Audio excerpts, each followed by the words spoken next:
Hello, I'm Weston, and here's a short video on how to read guitar tabs. So this is the PDF I made to help beginners learn how to read guitar tablature. Let's dive right in. Starting over here. So tablature uses 6 horizontal lines. Each line represents a string on the guitar.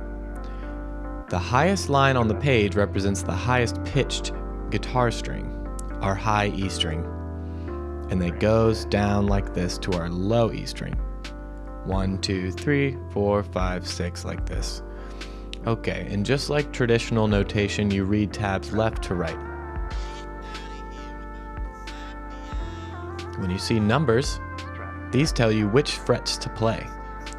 The numbers are on the line that represent the string to fret the note on. So here we have a 1, that means the first fret on the second string. This 3 means the third fret on the second string.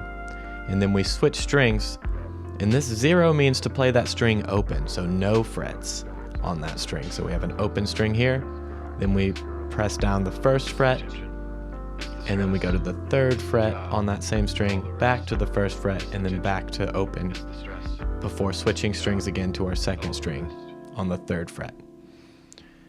When you see one note in a measure like this, it means you sustain that note for the whole measure.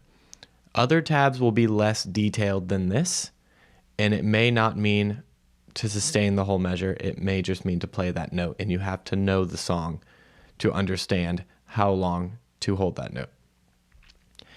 If the tab is using rhythms and rests, and you see these black boxes, that means rest, don't play anything. Okay.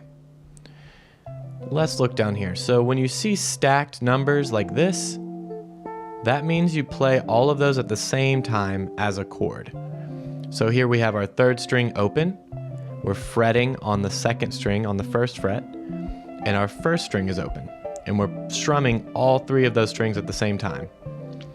I wrote in the counts above this measure, 1, 2, 3, 4, to show how it works and how you read the music. So we would play this chord on beat 1, and then we would rest on beat 2, meaning playing nothing.